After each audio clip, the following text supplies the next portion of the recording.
اعوذ باللہ من الشیطان الرجیم بسم اللہ الرحمن الرحیم۔ السلام علیکم اسٹوڈنٹس، آج ہم لوگ رکوع نمبر 5 کی جو ہے ٹوٹل جس کی آیات تھی 35 سے 40 تک، ان 6 آیات کی جو ہم لوگ ایکسرسائز کریں گے اس لیسن کی۔ سٹارٹ کرتی ہوں۔ سب سے پہلے ہمارے پاس ہیں الفاظ اور ان کے معنی۔ 8 ورڈس یہ ہیں جن کے معنی بھی ساتھ میں ہی لکھے ہوئے ہیں، میں پڑھتی ہوں۔ پہلا ورڈ ہے جی القانطاتی، فرما بردار عورتیں، متی اور پرہیزگار عورتیں، القانطاتی فرما بردار عورتیں۔ دوسرا جی المتصدقین، اللہ تعالیٰ کی راہ میں مال خرچ کرنے والے، صدقہ دینے والے، خیرات کرنے والے۔ الخیرات اختیار، امسک تو روک رکھ یا تو روک، ٹھیک ہے جی۔ تخفی تم چھپاتے ہو یا چھپائے گئے ہو یا چھپائے گا یا تو چھپائے گا۔ چھٹا ہے جی مبدی ظاہر کرنے والا، وطارن حاجت خواہش، ختم النبیین نبیوں کی مہر یا آخری نبی صلی اللہ علیہ وآلہ وسلم۔ نیکسٹ جی سوال ہے ہمارے پاس۔ پہلا سوال ہے جی سبق میں مسلمان مردوں اور عورتوں کی کیا اوصاف بیان کیے گئے ہیں اور انہیں کس اجر کی نوید سنائی گئی ہے۔ پہلی آیت اگر آپ دیکھیں تو سب سے پہلی آیت میں ہی لکھا ہے کہ مسلمان مرد اور مسلمان عورتیں، وہ مسلمان مرد جو اللہ تعالیٰ کی اطاعت کرتے ہیں، کیونکہ اور پھر لکھا ہوا جی مومن مرد اور مومن عورتیں۔ مسلمان وہ جس نے زبان سے کہہ دیا لا الہ الا اللہ محمد رسول اللہ، زبان سے جو ہے اطاعت قبول کر لی۔ مومن وہ ہے کہ جو دل و دماغ سے بھی جو ہے اس کی اطاعت قبول کرے اور جو ہے عملاً بھی جو ہے وہ مسلمان بن کر دکھائے۔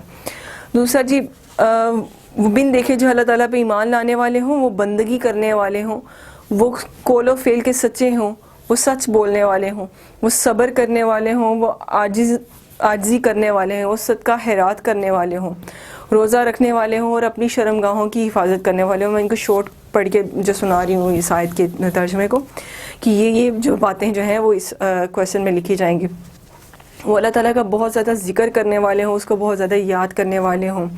مسلمان مردوں اور عورتوں کی جو ہے وہ یہ مندرجہ بالا جو ہے میں نے جو صفات جو ہے میں نے بتائی ہیں، یہ ان کی صفات بیان کی گئی ہیں، اور ایسے مومن مردوں اور عورتوں کے لیے اللہ تعالیٰ نے بخشش اور بہت بڑا اجر والا جو ہے انعام تیار کر رکھا ہے۔ نیکسٹ کویسچن ہے جی اللہ اور اس کے رسول صلی اللہ علیہ وآلہ وسلم کے فیصلوں کے بارے میں اہل ایمان کا کیا طرز عمل تھا، کیا رویہ تھا۔ ارشاد الہی تھا کہ کسی مومن مرد اور مومن عورت کو یہ مناسب نہیں کہ وہ اللہ اور اس کے رسول صلی اللہ علیہ وسلم کے متعلق جو ہے اس معاملے میں کہ جس معاملے کو جو ہے انہوں نے کے معاملے کا انہوں نے فیصلہ کر دیا ہو یا منتخب کر دیا ہو کہ جس کام کو، وہ اس سے منکر ہوں، اس سے انکار کریں یا اس معاملے پر جو اپنا اختیار سمجھے، ٹھیک ہے جی۔ کہ جو شخص بھی اس فیصلے میں اللہ اور اس کے رسول صلی اللہ علیہ وسلم کی نافرمانی کرے گا، وہ بالکل گناہ کا جو ہے وہ گناہ کا جو ہے وہ کام کرے گا، کہ گناہ کی طرف جو وہ جائے گا۔ اور یہ تمام حکم جو تھا، یہ تمام جو حکم دیے گئے تھے وہ کن کو دیے گئے تھے؟ تمام مسلمان مردوں اور عورتوں کو دیے گئے تھے کہ وہ اللہ اور اس کے رسول صلی اللہ علیہ وسلم کے تمام فیصلوں کی پیروی کریں اور ان پر جو ہے بلا چرا جو ہے وہ عمل کریں، ان کی تسلیم کریں۔ نیکسٹ سوال ہے جی اس سبق میں حضرت زید بن حارث رضی اللہ عنہ کے بارے میں جو باتیں بیان کی گئی ہیں ان کی وضاحت کریں۔ اس سبق میں حضرت زید بن حارث رضی اللہ عنہ اور حضرت زینب رضی اللہ عنہ کی جو ہے وہ نکاح اور ان کے حالات و واقعات کے بارے میں جو ہے وہ آیات نازل ہوئی تھی، اس سبق میں جو ہم نے پڑھی ہیں۔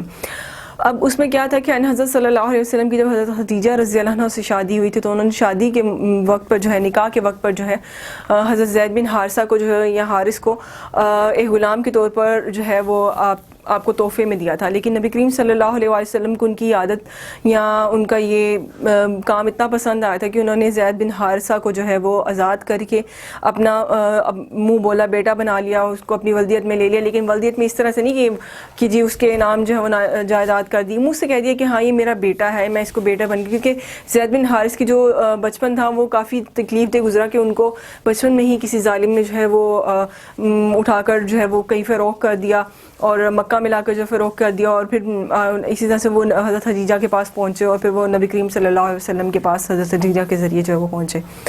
تو اس لیے آپ کو جب آپ صلی اللہ علیہ وسلم نے ختم نبوت فرمایا تو حضرت زید بن حارث جو ہے وہ اسلام کی تعلیمات میں سب سے پہلے تھے. مطلب وہ بہت پرہیزگار اور بہت زیادہ ایماندار اور شریف النفس انسان تھے.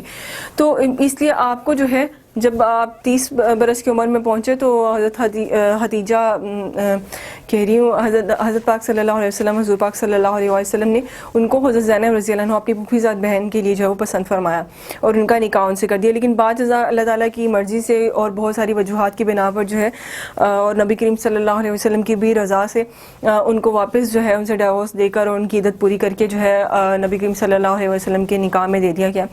اب یہاں پر جو حضور پاک صلی اللہ علیہ وسلم کا جو ہے اور ان کا زید بن حارث کا جو لنک تھا اس کو عرب کے جو لوگ تھے جو کافر لوگ تھے انہوں نے ایک روایات بنائی ہوئی تھی کہ جس کو بیٹا کہہ دیا اس کو زمین و جائیداد بھی دی اور اس کو نفقہ بھی دیا اور اس کا جو باقاعدہ ایک حق جو ہے وہ مقرر کر دیا. تو ان لوگوں کی بری عادات تھی اور اسی وجہ سے جب نبی کریم صلی اللہ علیہ وسلم نے ایسا کہہ دیا تو ان کو زید بن محمد کہنے لگ گئے تھے. اور پھر جب ایسا ہوا کہ زینب رضی اللہ عنہ کا نکاح جو ہے وہ حضور پاک صلی اللہ علیہ وسلم سے ہوا تو وہ الٹی سیدھی باتیں اور تہمات لگانے لگ گئے اور نبی کریم صلی اللہ علیہ وسلم اسی لیے پہلے اس بات سے ڈرتے بھی تھے. یہاں پر اللہ تعالیٰ نے یہ کام کر کے جاہل معاشرے میں منہ بولے رشتوں کا کے متعلق جو بھی غلط رسومات تھیں جو بھی فضول قسم کی رسومات تھیں رائج تھیں ان کو ختم کیا. اور حضرت زید بن حارث میں نے پچھلے لیکچر میں بھی بتایا تھا وہ واحد صحابی رسول ہیں کہ جن کا قرآن پاک نے جو ہے وہ نام لے کر تذکرہ کیا ہے اور اس قدر تذکرہ کیا ہے کہ مطلب یہ کہ ان کے نام لینے پر بھی کہا جاتا ہے کہ 30 نیکیاں ملتی ہیں. اس لیے ان کا نام لینے پہ بھی جو ہے وہ 30 نیکیاں جو ہے وہ انسان کو دی جاتی ہیں. نیکسٹ سوال ہے جی ہمارے پاس عبارات کے مفہوم ہیں. 3 عبارتیں دی ہوئی ہیں میں پہلی پڑھتی ہوں.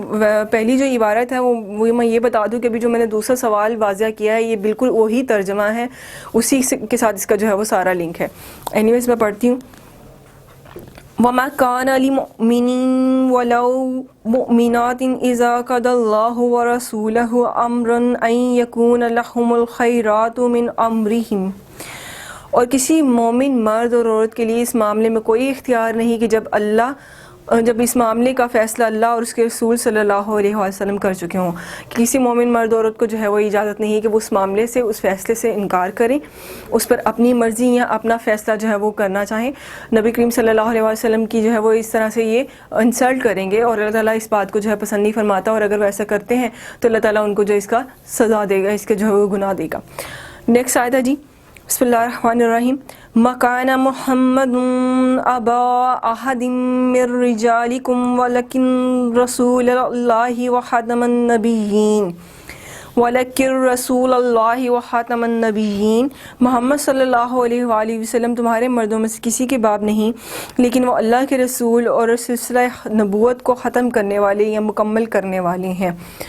جو کفار اور دشمنان دین تھے وہ آپ نبی کریم صلی اللہ علیہ وسلم کو ایذا دینے کے لیے کوئی بھی جو ہے وہ موقع ہاتھ سے نہیں جانے دیتے تھے. اسی لیے جب نبی کریم صلی اللہ علیہ وسلم کا نکاح جو ہے وہ حضرت زینب رضی اللہ عنہ کے ساتھ ہوا تو وہ طعنے دیتے تھے کہ آپ نے جو ہے وہ نعوذ باللہ بیٹے کی بیوی کو جو ہے وہ ڈیورس دلوا کر اس سے جو ہے وہ نکاح کر لیا. تو اللہ تعالیٰ نے جو ہے اس بات کو واضح کیا کہ جو وہ ان کے حقیقی بیٹے نہیں تھے ان کا کوئی رشتہ نہیں تھا اور میں منہ بولے رشتوں کو ویسے ہی جو اسلام سے خارج کرتا ہوں. تم لوگ جو مرضی کرو. ان کے مذہب میں تو کچھ بھی جو ہے وہ جائز ہے ان کے مذہب میں تو ہر چیز جائز ہے. خدا کے ساتھ نعوذ باللہ وہ 100 خدا بھی جو ہے وہ ٹھہرا لیتے ہیں جبکہ ہمارے لیے واحد لا شریک اللہ تعالیٰ ہی ہیں اور ان کے بعد آخر الزمان نبی جو ہے وہ حضرت محمد صلی اللہ علیہ وسلم ہے. اس لیے ہم پہ جو ہے یہ لازم اور جائز نہیں ہے کہ ہم لوگ جو ہے اس قسم کی باتوں کو جو ہے وہ فالو کریں. اس لیے آپ صلی اللہ علیہ وسلم نے جو ہے جب اس طرح کے رویے دیکھے اور آپ کو جو ہے وہ ایذا پہنچتی تھی تو اللہ تعالیٰ نے واضح طور پر جو ہے یہ آیت نازل کی کہ تم میں سے کسی کے بھی جو ہے باپ نہیں بلکہ میرے رسول ہیں میرے نبی ہیں. تم لوگوں کے لیے میں ان کو جو ہے وہ ختم النبیین کر کے بھیجا ہے اور میں نے تم لوگوں کے پاس اس لیے بھیجا ہے کہ تاکہ تم لوگ جو ہے وہ ان سے چشمہ ہدایت پا سکو. اس لیے نبی کریم صلی اللہ علیہ وسلم کو جو ہے کسی بھی نبی ان کے بعد کسی بھی نبی کی ضرورت نہیں ہے. ان کا جو امت کے ساتھ ریلیشن ہوگا وہ روحانی باپ کا ہوگا. لاسٹ آیت ہے جی بسم اللہ الرحمن الرحیم. الذین یبلغون رسالۃ اللہ ویخشونہ ولا یخشون احدا الا اللہ.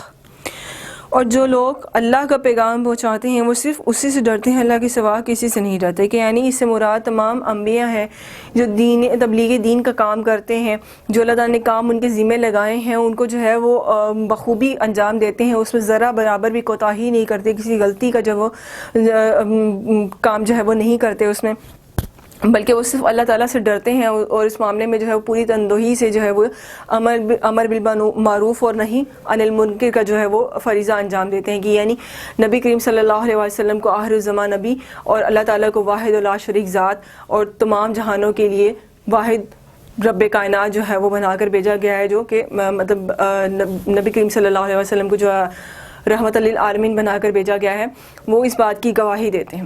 یہاں تک ہمارا لیکچر کمپلیٹ ہو گیا ہے۔ اس سے ریلیٹڈ کوئی بھی بات ہو آپ کے مائنڈ میں تو آپ کمنٹس میں پوچھ سکتے ہیں۔ نیکسٹ لیکچر میں انشاءاللہ ہم لوگ اپنا رکوع نمبر 6 سٹارٹ کریں گے۔ تھینک یو سو مچ۔ اللہ حافظ۔